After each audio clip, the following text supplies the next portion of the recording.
আসসালামু আলাইকুম। আশা করি সকলেই ভালো আছেন। আলহামদুলিল্লাহ আমিও ভালো আছি। চলে আসলাম আমাদের ঘেরে সবাইকে নিয়ে আমাদের পরিবারের ডাব খাওয়ার জন্য।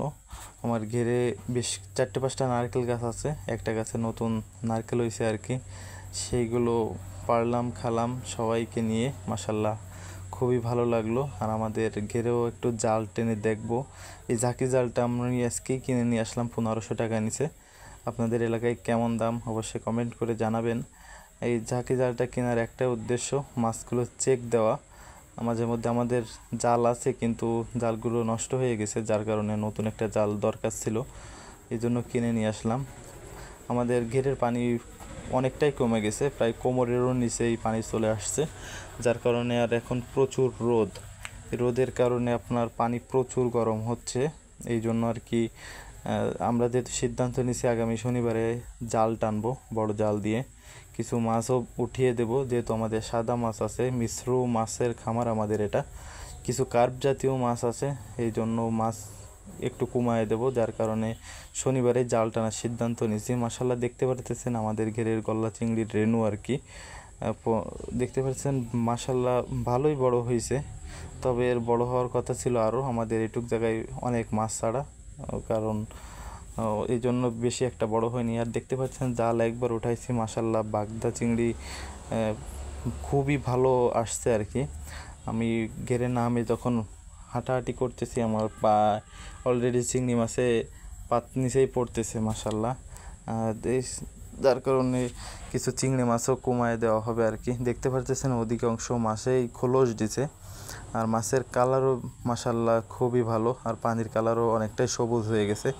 অতিরিক্ত গরম, পানিরও তেমন একটা মানও নষ্টর দিকে, কারণ পানির নিচে হাঁটলে আপনার গেজা গেজা হয়ে উঠতেছে, পানির নিচে গ্যাস হয়েছে আর কি। যার কারণে আমরা সবাই মিলে আসছি, পানিটাও একটু ঘোলায় দেবো আর কি, আর জালটাও টেনে দেবো। পানির যে গ্যাস আছে সেই গ্যাসগুলো নষ্ট হয়ে যাবে, উপরে উঠে আসবে আর কি। দেখতে পারতেছেন দ্বিতীয়বার আবার জাল টানে উঠালাম। মাশাল্লাহ আমাদের বাগদা চিংড়ি বেশ ভালোই আসতেছে। আর চিংড়ি মাছ, গলদা চিংড়ির বড় চিংড়ি মাছ সবগুলো আমাদের ঘেরে ক্যানেলে চলে গেছে। বড় চিংড়ি মাছ আর হয়তো বেশি উঠতেছে না, প্রথম আমি নামার আগে 2-1টা উঠছে, পরে আর উঠে নেই, যার কারণে আপনাদের দেখাইতে পারলাম না। ইনশাল্লাহ আমরা আগামী শনিবারে জাল টানবো, তখন আপনাদের সাথে শেয়ার করব। জাল টানা শেষে আমি পানির ভিতর নেমে ডুবায় কিছু মাছ ধরার চেষ্টা করতেছিলাম আর কি। যেহেতু বাগদা মাছ আছে, ডুবায় মাছ ধরতে খুবই ভালো লাগে আর কি। এই দিকটাই হলো আমাদের ক্যানেল।